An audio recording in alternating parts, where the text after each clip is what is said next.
वीर सपूतों की भूमि राजस्थान।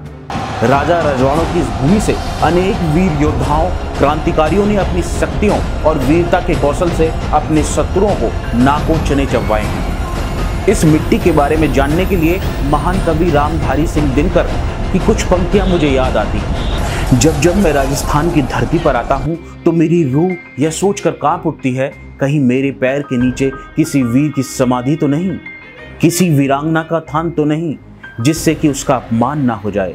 इसी कड़ी में एक ऐसा योद्धा हुआ जिसकी वीरता, युद्ध कौशल का बखान सदियों से चला आ रहा है और युगों युगों तक चलता रहेगा। हम बात कर रहे हैं मेवाड़ राजवंश के उस महान योद्धा राणा सांगा की, जिन्होंने विदेशियों से मुक्त भारत में एक हिंदू छत्र भारत का सपना देखा। यूं तो राणा सांगा किसी परिचय के मोहताज नहीं, जन जन में इनकी कथाएं, शौर्य की कहानियां लोगों के दिलों दिमाग में छपी हैं। लेकिन आज बात वीर योद्धा राणा सांगा की।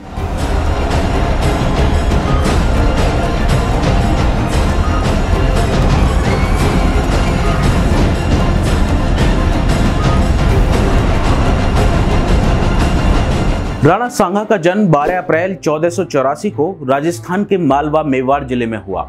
राणा सांगा को महाराणा संग्राम सिंह के नाम से भी जाना जाता है।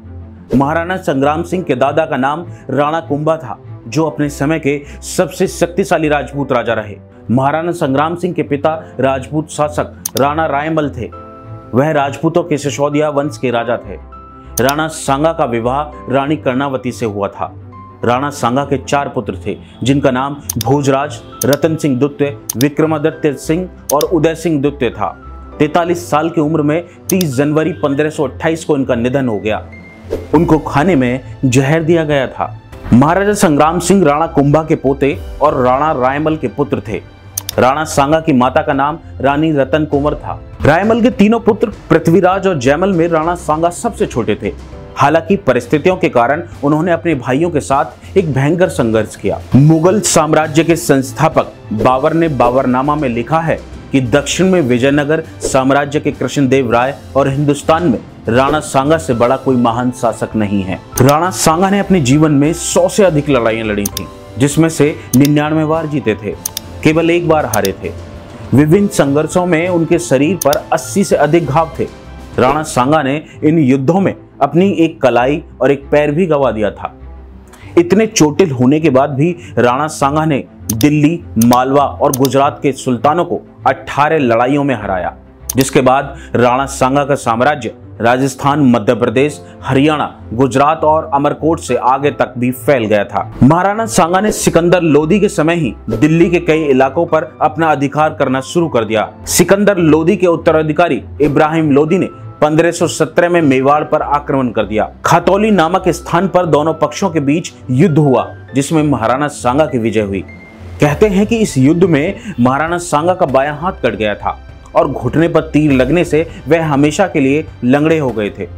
खतौली की पराजय का बदला लेने के लिए 1518 में इब्राहिम लोदी ने मियां माखन की अध्यक्षता में महाराणा सांगा के विरुद्ध एक बड़ी सेना भेजी, जिसे भी पराजय का सामना करना पड़ा था। कहते हैं राणा सांगा ने मांडू के शासक सुल्तान मोहम्मद को युद्ध में हराने के बाद उन्हें बंदी बना लिया था, लेकिन बाद में उदारता दिखाते हुए उन्हें उनका राज्य वापस लौटा दिया था। ऐसा कहा जाता है कि बाबर चाहता था कि राणा सांगा इब्राहिम लोदी के खिलाफ उसका साथ दें, लेकिन राणा सांगा ने दिल्ली और आगरा के अभियान के दौरान बाबर का साथ नहीं दिया और ना ही उन्होंने बाबर को कोई न्योता दिया था। राणा को लगता था कि बाबर भी तैमूर की भांति दिल्ली में लूटपाट करके लौट जाएगा। लेकिन 1526 ईस्वी में राणा सांगा ने देखा कि इब्राहिम लोदी को पानीपत के युद्ध में परास्त करने के बाद बाबर दिल्ली में शासन करने लगा। तब राणा ने बाबर से युद्ध करने का निर्णय कर लिया। 1527 में राणा सांगा और मुगल बादशाह बाबर का भयानक युद्ध हुआ। लगातार मिल रही हार से मुगल सैनिक में डर बैठ गया था।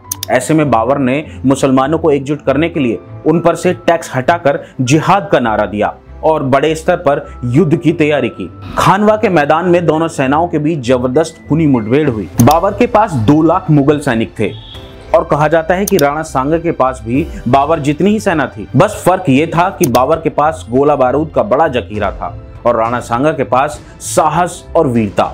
युद्ध में बाबर ने राणा के साथ लड़ रहे लोधी सेनापति को लालच दिया जिसके चलते सांगा को धोखा देकर लोधी और इसकी सेना बाबर से जा मिली। लड़ते हुए राणा सांगा की एक आंख में तीर भी लगा, लेकिन उन्होंने इसकी परवाह नहीं की और युद्ध में डटे रहे। इस युद्ध में उन्हें कुल 80 घाव आए थे। उनकी लड़ाई में दिखी वीरता से बाबर के होश उड़ गए थे। लोधी की गद्दारी करने की वजह से राणा सांगा की सेना शाम होते होते लड़ाई हार गई थी। कहते हैं कि खानवा के युद्ध में सांगा बेहोश हो गए थे, जहां से उनकी सेना उन्हें सुरक्षित जगह ले गई। वहां होश में आने के बाद उन्होंने फिर से लड़ने की ठानी और चित्तौड़ नहीं लौटने की कसम खाई। वहीं कुछ रियायती सरदारों ने बाबर से डरकर राणा सांगा को जहर दे दिया, जिसके चलते 30 जनवरी 1528 में कालपी में उनकी मृत्यु हो गई। उनके देहांत के बाद अगला उत्तराधिकारी उनका पुत्र रतन सिंह द्वितीय हुआ था। तो दोस्तों, ये थी वीर राणा सांगा की एक छोटी सी कहानी। बाकी का हिस्सा फिर किसी दिन और। आपको हमारी ये वीडियो कैसी लगी ये हमें जरूर बताइएगा, और अगर आपका कोई सुझाव है तो हमें ईमेल भी कर सकते हैं। आपके पास कोई टॉपिक हो जिस पे आप चाहते हैं कि हम वीडियो बनाएं तो वो भी हमें ईमेल कर सकते हैं या हमें कमेंट भी कर सकते हैं। जय हिंद, जय राणा, जय राजपूताना।